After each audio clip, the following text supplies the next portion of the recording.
Okay, so here's the story. Like sometimes, in life, things don't always go the way we want. And often you've put in a lot of energy, like you've put a lot of prayer into a circumstance, and you want that circumstance to go the way you thought it would. And you're thinking, Hashem, we're praying to you, God, like I don't understand this. So there was a child that we know, a wonderful little boy, Avraham Gavriel Ben Ilana Tzipora, and now really Ben and his father Shmuel Ruvain, a very, very special kid, very beautiful boy. And he unfortunately had leukemia, and we were all davening for him, and it didn't work out the way we all wanted it to work out. So like a lot of us were very distraught. A lot of times you put in a lot of koiches, and it's very tragic. Such a young little boy. He was 8 years old when he died. So you sort of think to yourself, like, where did all the prayers that we did, where'd they go? Like, was it all in naught? Was it for nothing? Was it this? Was it that? So the Stipler of blessed memory was a great leader of the Jewish people, and his son, it was Rav Chaim Kanievsky, who just recently passed away, who was also a very well renowned leader of the Jewish people. So he said, like, it's hard because people can become despondent. And so what he said is, I want to explain to people what happened to all the prayers.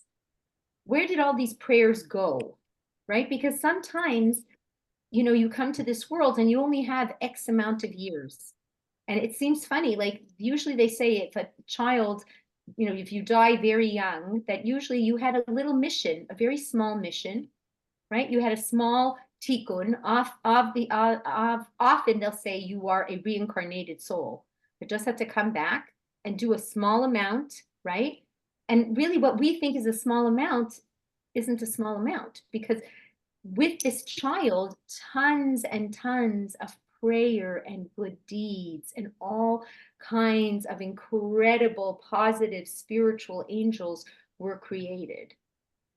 Thousands upon thousands of, I would have never said Tehillim like that, right? I wouldn't have just picked up a sefer and opened up Tehillim. I have to be honest. It was like on this Tehillim, it's called rolling Tehillim, they call it. It's unbelievable, where you sign up, and like every day someone says, they write, I'm saying first chapter, second chapter, then the next person lines up, third chapter, fourth chapter, fifth, like day after day after day after day. Like, do we appreciate how much like positive energy was brought in? So the Stipler, who was the father of Rav Chaim Kanievsky, he himself had a hard life, lived in poverty, suffered. Like, it's not that these are not people who didn't have to walk a walk.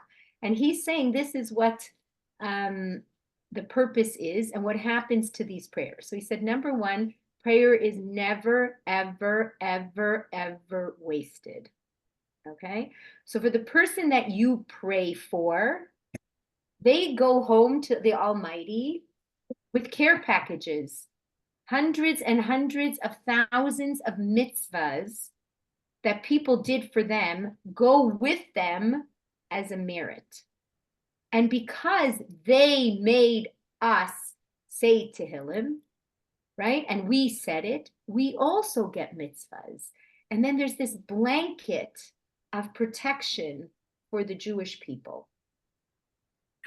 Not that, like, you have to appreciate it. Sounds funny, but let's say your bubbas, yeah?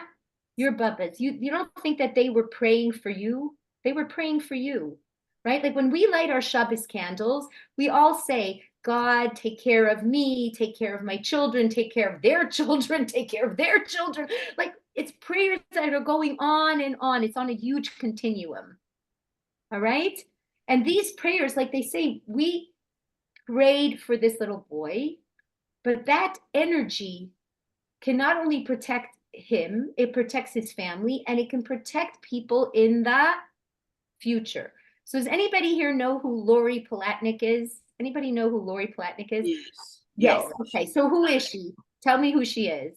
Well, she's an Aish Rebbitzin. She now lives in the States. She was very involved when she lived here in Toronto. Yes. And she teaches, and she's just a fantastic woman who Yes, a fantastic woman. She's spoken in South Africa at that, big thing that you do, right? And she's all over the world, okay? So she was very not religious, had nothing to do with like Judaism at all. In fact, she was very talented. She's a very talented writer and radio type personality. She's a very talented person. So she said when she was younger, she graduated college and she went to work. She won the best ad for Christmas for McDonald's. Okay. All right. So I would say that's not too Jewish. Okay. So she won that. She was like such a, dynamic person. She won the best creation like of ads for Christmas for McDonald's. Okay. So she later, it was a very interesting story. It's like a very interesting story. She was grown up in a very secular family, very, very. And her sister first became religious. She went to Israel and she ended up becoming religious. And the mother freaked out. Her mother freaked out and thought she got into a cult. So she sent Lori to Israel to take the sister out of the cult. And then Lori fell into a knot, and then Lori went to Asia Torah and she became religious. It's just a cute story. So one day Lori was telling the story how she was sitting with the first cousin, and the first cousin said, Lori, do you know who you're named after? So Lori said, yeah, I'm named after my grandmother, Liba. So then the first cousin said, you know how connected you are to Liba? And Lori said, I don't know what you're talking about. Like, I just know, I had a grandmother named Liba. So he said to her, you got to know what Liba did. So Liba used to live like in Poland, the shtetl. She had a small little area that she lived in. And the way it worked, if you lived in one of these small towns and there's like 10 Jewish families, then what they did was they would hire someone to come in to teach the kids, because they wouldn't, there wasn't enough kids really for a school. So, the kids would get together and it was called a Melamed. You'd have a Melamed who came to teach the kids. Okay. So this Melamed came to Lori's grandmother's village, and he was teaching the kids, but nobody had money to pay him. So 1 month went by, nobody paid. The second month went by, nobody paid. So the Melamed said, listen, I have a family. I can't just teach your kids for free. I have to leave. So Lori's grandmother, he got on his wagon with his horse, and Lori's grandmother laid down in front of the wagon and the horse on the road and said, if you leave and my children don't have a Jewish education, you might as well kill me right now. Okay. So obviously this was a booby who put a lot of prayer into the atmosphere. And that treasure of prayer landed on Lori Palatnik, who ended up teaching and starting a women's organization called the Jewish Women's Renaissance Project, right? I think it has a new name, Momentum, right? And influenced so many thousands upon thousands upon thousands of people. So this is what we have to understand. Prayer is not wasted. Okay? Sometimes the answer for this individual is no. Time is up. The answer is no. But all the prayers that you did, you sent them with that beautiful care package. It created a shield over the Jewish people, right? And now when you think of these people and their goodness, do something in their memory. You'll carry it forward. And then the Stipler says, when we'll get to Shemayim, when we'll get to heaven, or when we get to the world, Olam Haba, when we get to the destiny of history, right? God will explain to us each prayer what it did. Do you know what I mean? And that will be such a gift. But I just think it's important for us, because otherwise you become so despondent. And you think, what was I doing? A whole year I was sitting and saying this to Tehillim, and look what happened. And also says one other thing that's very important, that you don't know. Your prayer could have minimized the pain that the person was in. The person could have been in much more pain, and you helped minimize it. And you know what's very interesting? They do studies on this, on people who are prayed for when they're in the hospital, and people who get no prayers. Nobody cares about them, nobody prays for them. And people that people are praying for, and they say people that people are being prayed for do better. They do better. It's just May I ask you?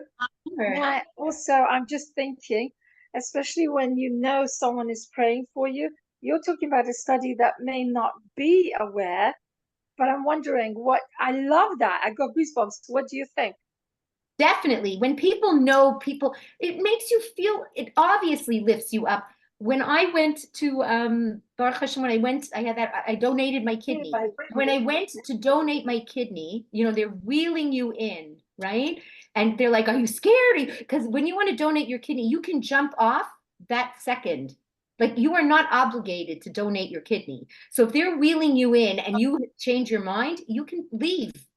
This isn't you know what I mean? This isn't, you haven't signed on a dotted line. You know what I mean? So like I was driving in and they said, "Do you want to leave?" And I was thinking to myself, no, because I'm on a bed of Tehillim. I didn't just go into in to give my kidney. There was a million people praying for that story. Not a million, but many people praying for that story. Do you know what I mean? And I felt very secure on the bed of their prayers. Do you know what I'm trying to say? So 100%. When somebody knows when you know people are praying for you, you feel, I mean, who raise your hand? Doesn't, like, anyone. If I would tell you the difference between people praying for you or not praying for you, wouldn't you feel very different? Absolutely, yes. Absolutely. Okay. So not only for you, it's a comforting for the entire family, like everybody, when the whole community, that's the beauty of the Jewish people. This is a great merit to us. When we were saying Psalms for this little boy, people came from everywhere. Most people in the room didn't know who the next person was who they were sitting with. Because every community of people, you hear, "Oh, a little boy's sick, could you come to say Psalms? Could you say Tehillim at 1 o'clock?" All these ladies came into the room, like, expecting 20 ladies, 30, 40, 50, like people were just coming in and people had no idea who these women were. So when the Almighty looks down and he sees that, what does he see? Jewish unity. He sees like, wow, every one of us feels the pain. The same thing right now in Israel. Like, it's not easy to read this and this soldier died. It's not, it's very hard to swallow. Right? Why is it so hard to swallow? Because you have a collective soul. Okay? Everyone has our soul. Each one of us is our own individual soul. But the Jewish people, we're a giant puzzle. We're a puzzle, right? And all of us are interlocked, right? To make that puzzle. So if one piece of the puzzle is hurting, you feel it, true or false. Yeah? I think everybody here feels it. No? Yes? Yes, ladies? Yes, absolutely. Okay. So it's just good for us to know, like, the spiritual activity that happens when we're praying, right? And the spiritual unity and the spiritual good and what we call that, the angel energy that you are bringing in, that advocates for the Jewish people, that goes to the Almighty and says, look, look, look, look, look, okay? They are united. They're an incredible nation. We're going to need this now more than ever, right? Right now, like, Israel is under such duress. Like, there's such a heavy weight on Israel. And it can easily start to splinter, like when it gets very heavy, then each person wants the piece of the pie for themselves. Like, we have to be really careful now. We have to really pray and like demonstrate a lot of Jewish unity. Okay, so now I want to talk to you about this concept of listening. Okay, so when you go to a Shiva house, you have a mitzvah, right, to come and comfort the mourner, right? So you come in and they're sitting there. Who's supposed to talk first? They are. Yes. Okay, excellent. Elaine, excellent. So you can walk in there and sometimes they don't want to talk. Like sometimes you go to these like Shivas and everybody's trying to make small talk, like, "Oh, I'm going to Florida. I'm doing," sometimes the Torah tells you your job is not to talk. Your job is to Listen. Beautiful, to comfort and listen. Okay, so we are going to learn the Torah's perspective on listening, all right? Because listening is not such a simple story anymore, all right? Does anybody feel like the world is listening? Like, no, okay? The world is not listening. You need an environment. It's very interesting. They say you need an environment to be able to listen. So what do you think? Like, here you are, you're having a conversation with people. What do you need in your environment to be able to actually listen to each other? Quiet. Excellent. Absolutely excellent. So who remembers this expression? Two's company, three's a crowd. Who remembers that? Do you remember that expression? So today you will see people like they have a date night, okay? You go to a restaurant, you see these like couples on a date night. What do you see that is so incredibly distracting? The telephone. Yep. And I feel like the telephone is that three's a crowd. That's exactly what I thought about it like a lot. And it was interesting, like someone was saying, which is an interesting idea. Even when you put your phone, like let's say you're on the date or you're just having a conversation with your friend and you go, you know what, let's just put our phone on the table, okay? And we'll put it on silent.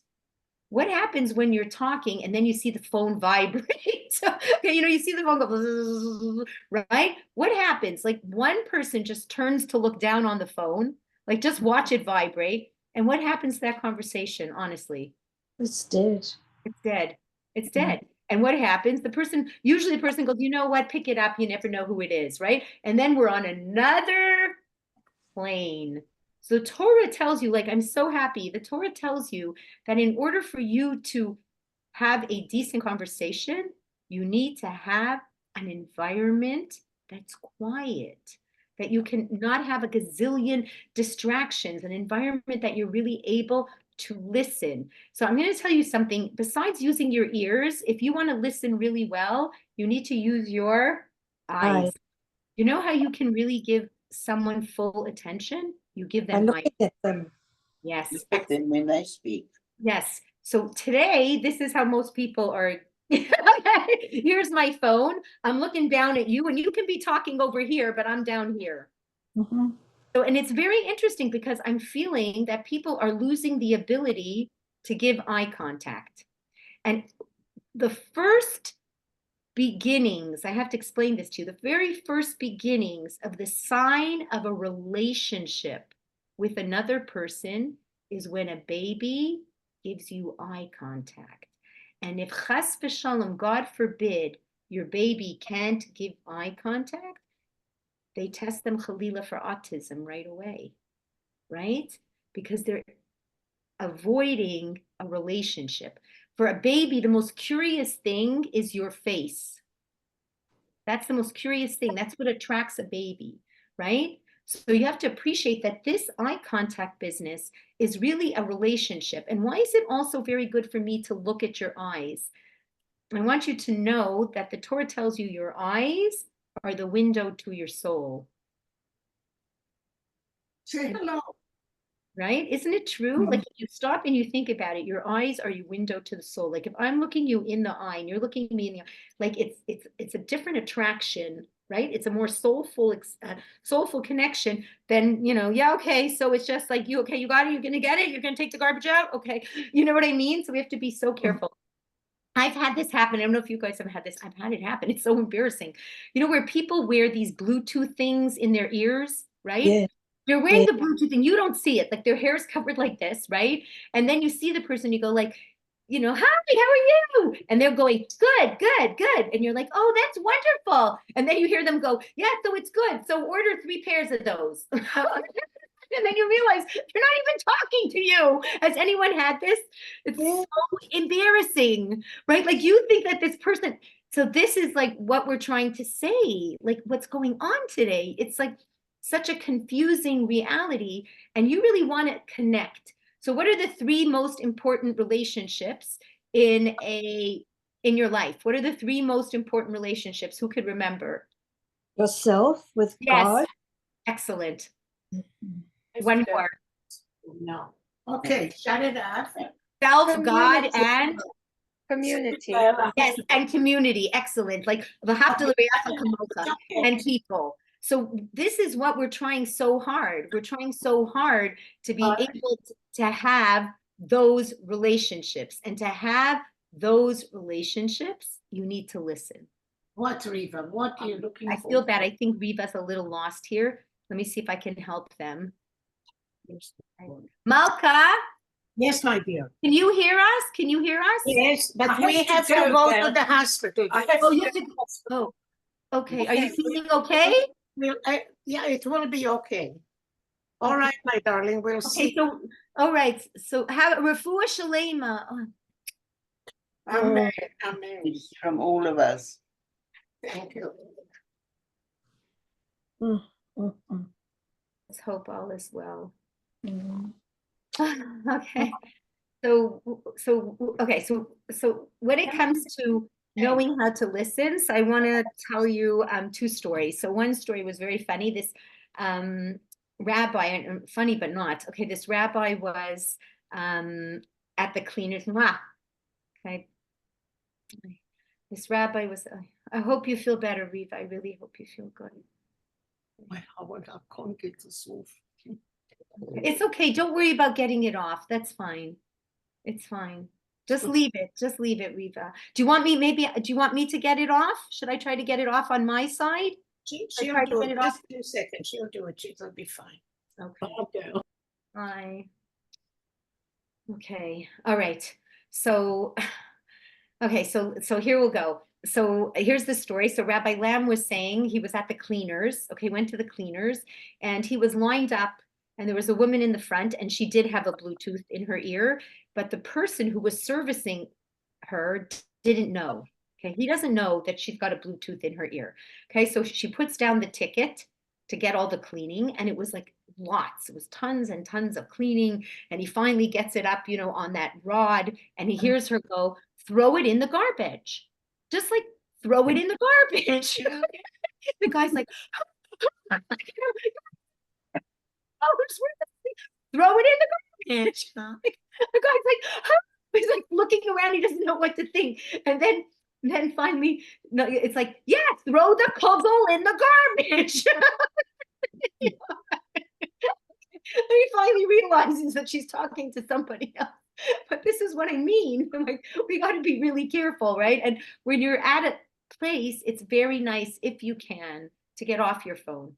Like when you're like, like going down the food's going down the, what's it called? I forgot what it's called, but the conveyor belt, right? Like just like get off, right? Just get off for a minute because there's really another human being standing right there and you going, blah, blah, blah, it's just a confusing and hurtful reality. Although it's become very normal, right? It really shouldn't be. Do you know what I mean? Like, although it's very normal, it's best if it wouldn't be. Same thing, the teller at the bank, like it's hard. Okay, waiting in line is hard. So you're on the phone. It's rude. It's rude. It's rude. And when you get it in the old days, if you saw someone talking to themselves, they were nuts. They were mad. Right. It's really true. It's really true. Now there's nothing. Like people talking to themselves is totally normal because there's somebody else on the line. And you feel embarrassed. Yeah. So I'm going to tell you from the word, what's the word to hear in Hebrew that you hear all the time? Shema. There's no more famous sentence in the Jewish, consciousness than Shema. Okay? So Shema is God talking to the Jewish people. Okay, Shema Yisrael, listen, Jewish people, right? We say to God, Shema Kolenu, listen to our voice. And we say that in Shmona Esrei 3 times a day. So Shema Yisrael, Shema Kolenu. So if you want to be heard by someone, what does the Torah tell you you have to do? You listen. Yes, you have to hear them. Excellent. If you want to be heard by someone, you have to hear them. Now, hearing has 3 parts. Okay? Hearing is not as simple as we think. So first you have to listen. Now, if you look at the word listen and you look at the word silent, they all have the same letters. Okay, so listen and silent all have the same letters. Okay, so just good for you to know. So listen is I need to hear the words. I actually need to hear what you're saying, right? The second part to listening is I need to understand what you're saying. I was just making a shidduch with somebody. I'm like just trying to match up these 2 people. I'm really praying that it works. Okay, and I'm really hoping that would. So it's funny. So like, when they tell you different things. So before I got off, I decided, you know what, let me sum it up. Is this what you mean to say? Like sometimes you get off and then you realize later, what did they really mean, right? So understand the words it's a really good idea to actually say to the other person, did I get it right? Let me tell you what I'm thinking from what you said. Do you know what I mean? Because often, they'll tell you could be in a boardroom and for a big meeting with the boss, with you and other people, and you walk out of the boardroom and everybody had a different idea of what happened. Isn't it true? Like scary. So understand is you really have to understand. So the way you can understand when people are speaking to you is even their intonation, right? So you ask someone, how are you? Fine. How are you? Fine. You got to listen, right? So usually, you know, if you're with your husband, right, and your daughter walks in, you say, how are you? And she goes, fine. He goes, isn't that great? She's doing good, right? And then the wife has to go, you missed it. Okay, so it's just interesting for us to understand that. So you have to hear, you have to understand, and then the Torah tells you, you need to do something. You need to do something. If this needs some kind of an action forward, you need to take some action. Right? Needs to take some action. That's what real listening is. Right? Okay. So now in the word Shema, this is amazing. Okay. Amazing. You are going to learn how to listen through the letters of the Hebrew alphabet that spell the word Shema. So the first letter is Shin, and it says shh. Isn't that unbelievable? So what does it mean? The first letter is shh. What's that trying to teach you? Quiet. Yes, quiet, no distractions. You want to listen to someone? That's what I like about the eye contact. If I give the person eye contact, it focuses me in on that person. Like I just keep staring at their eyes and I'm not going to be able to go in 100 other places, right? So it's really a great way to focus in. Okay, shh. Now what's Mem says this. What does that mean? After you've told me what you said, I've listened, and now I'm like, Acknowledge. Yes, excellent. Because what people want more than anything else is to be validated and heard. They want to know that somebody heard them. They don't want to know your opinion necessarily and everything else you want to inject. They just want to know you heard them. Like I had, okay, I'm going to tell you a great story after this. Okay, so that sh, and ayin is ah. What's ah? What's amazing. So now I'm going to tell you a true story. So this Rabbi Lamb is an amazing speaker, very big philosopher, incredible guy. So he worked with a social worker for singles, like older singles who never seemed to be able to get past the first date. Okay. So what they were trying to teach them, like when you go, you're empathizing, right? And empathy really can bring you close to someone. Sympathy is I feel sorry for you. Empathy is I feel with you. That's the difference. Okay. So they're trying to teach, this is a crazy story, trying to teach these men and women to be able to empathize, like to be able to, you know, have a really good conversation by learning how to listen. Okay. So the woman is sitting with the guy, okay? She's supposed to say this, like they're talking for a few minutes, and then this is her line, totally scripted. The whole thing is scripted, okay? She says, oh, I really had a hard day, okay? And what's the man supposed to say? Oh, I can hear that. You know, that's all he's supposed to say. Supposed to take 10 minutes, get everybody practice. It ended up taking over an hour.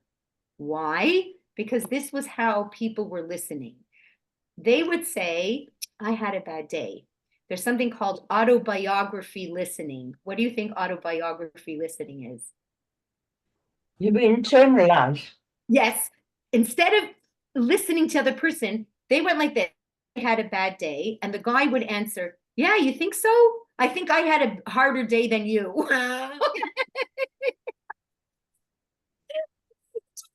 No. Okay, like it's always about them. Do you know what I mean? Like, you know, when you're talking to somebody, the person just wants to say what they have to say. No, it has to be about you. Like, you know, oh, I had this bad thing happen. You think that's bad? You should know what happened to me, right? Okay, so it's called autobiography listening. Then there's philosopher listening. So the girl would say, I had a bad day. And then the guy would say, really? What does bad day mean to you? Do you think you're the only one who ever had a bad day? Do you know what I'm saying? Like, kind of, all I was supposed to say was, okay, it comes out with this whole thing, okay? And then there was two other kinds of listening, which I think a lot of times Jewish mothers do this one. It's called the fixer listening. What's fixer listening? What What you can want to I do do? is, Okay, I'll get Yes. it right for you. I think you need to. This is what you have to, right? Like you're like sometimes like I remember once I gave this class a gazillion years ago for like and teens were in the room and I told the parents like you've got to stop fixing it. Like when your kid comes home and just says, "Oh, they were so mean to me on the schoolyard," instead of just saying, "Oh, that must feel terrible," blah blah blah, let them talk it out. You go like this, "Oh, I'm calling the principal right now," right? And then the kid is like, "Don't." And then they don't want to tell you anything. Do you see what I mean? They're afraid to tell you because you're going to always jump in and save the day in a way that they don't want to be saved. So, like the same thing. So, the guys, like the girl would say, "Oh, I had a bad day." And then the guy would say, "Well, let me see how I could fix that for you." You know what I mean? Like, first, just acknowledge, let's just get through this process. Let the person, in a way, lack of a better word right now is vent. Like sometimes you have feelings inside, you just want them out, right? You don't want the person to necessarily fix it, philosophize, or tell them all of, tell you all about their source. How many times, like somebody was telling me that, how many times when, they were sitting Shiva, like everybody would come in and instead of letting them just say their experience, it always had to be, "Oh yeah, I know when my father died, blah, blah, blah, blah, blah, blah." Like they just wanted like to say their story, right? And then instead, right, people were just kind of rehashing their own. So we just have to be careful. So what we're saying here by the is to validate. The ayin, the one that's aha, is after they've been validated, then maybe you can work together with coming up with solutions. You could say, now that I've heard what you've said, wow, that must have been hard. Like, what do you think we could do to help? Oh, I think this and this. Oh, yeah, or I've had experience, I've done it this way. Do you see what I'm saying? It's not a problem. You're allowed to put in your understandings and your advice. But the point is when. That's what the point is. So Torah is trying to tell you once the person has felt validated and felt that you've really listened to them, then is time. You know what I mean? Like you go to Menachem Avol, they tell you all about their feelings first. Then it's appropriate to say, well, yeah, I can relate. Like I had a little bit of that when this happened. Do you know what I'm trying to say? But not for you, like the autobiography, the philosopher, the fixer, the person also who doesn't. Today, I'll tell you another thing. It's hard to have patience. A lot of people don't have patience for a conversation. Like they want, get to the point. Can you get to the point? Like it's so painful when people say that to you. Has anybody ever had that happen? Like you're talking, get to the point. Can you get to the point? You just like you want to strangle them. Like if I'm trying my best to get to the point, like you don't have to tell me to get to the point. And what I feel I need to maybe open up here. So it's just an interesting idea. So I'm going to just tell you stories about what real listening is. So I just my daughter sent me this article. It's very recent. So there was a man in Israel. His name was Yishai Green. He actually writes the story about himself. Big leftist, big pro-Palestinian. Okay. Multi-millionaire in Tel Aviv, high tech, all right? And he was in all these protests and actually hated Haredim, hated religious people. Never met one, never spoke to one, but just had this all in his head, okay? So before October 7th, they did this big rally in front of Dori. Dori is the person who's head of Shas, okay, in Beit Vagan in Jerusalem. And he came with all his friends and they came with tambourines and drums to be very disruptive. All right. That was their point, to be very disruptive. And they even brought photographers with them, like to take pictures. So to make sure to get it on the news. And so they were so noisy and so disruptive that the boys in their yeshiva couldn't learn a thing. It was just banging around. So what they did was they went out and they started dancing. Okay. So here's all the protesters and here they're dancing. So this Yishai Green, it's a very wealthy guy, and he said he comes up with this brilliant idea. He thinks he's going to really shame them because in his mind, the Reagan only care about money. Okay, so he takes a wad of money, and while these boys are dancing, he throws it at them. And he's assuming that they're all going to stop dancing and start grabbing for the money. And he calls the photographer, like, I want you to get this scene, and we're going to put it on national television in Israel. We're going to show people how Haredi only care about money. So he throws the wad of money. And what do you think the Bahram did? Dance. They don't care about his, you know what I mean? It was such a very anti-Semitic type of thing to do. And they didn't. They didn't do anything. Fine. He was like really shocked. He actually was shocked because he had all these preconceived notions and stigmas in his head. So the next day, unfortunately, October 7th happened. And then he saw what the Palestinians were really worth. And then he started thinking about himself, and he started thinking, like, I think I need to apologize. And that this isn't what Israel needs. In fact, he said what Israel needs is unity. And he started a new organization. He's not religious, he didn't become religious, but he realized that the Jewish people have to be together. And they deserve to be together because they have a common enemy outside of them. They don't need an enemy inside of them. So he tells this story. It's a beautiful story where he got a picture on his phone. His best friend, who's a soldier in the army, sent a picture to him of him wearing tefillin. And he was like, oh my gosh, you became religious. Like, he couldn't believe it. Very secular guy. The guy said, no, I didn't become religious, but I have a best friend here who is religious. And he asked me if I would put on tefillin as a mitzvah for a merit for all of the Jewish people. And he said, I couldn't refuse my blood brother. And then this Yishai Green ended the article saying, and that's what we all have to realize, that we're all brothers and sisters. And I thought it was such a beautiful article, but that's the art of really being able to listen. Something happens, it changes your mindset. Now you have to really understand what changed your mindset, the value of what's changing your mindset. And then you have to do the hardest part, change your mindset. He was a big macher in that left pro-Palestinian world. And he said that they don't like him now. And he left it, right? Because he saw truth. And then he worked on the values that he really picked. And I think that's an incredible story. It's a big lesson to all of us. It's a lot for us to learn just from this one, Yishai Green. Okay, so I am going to have to go. I have to get to the dentist. I'm davening that Riva is okay. Number one, that's what we have to all have in our heart, that Riva should be fine and come home safe. And it's just so amazing to have you all here, and I appreciate that you all came. And now we're going to be going shh, when we're listening to people. Okay. Well, can I quickly just share something with you? It's very short. Okay, great. The Shabbos before, or rather every Shabbos, Rosh Chodesh Shabbos, our ladies have a speaker, especially straight after Musaf.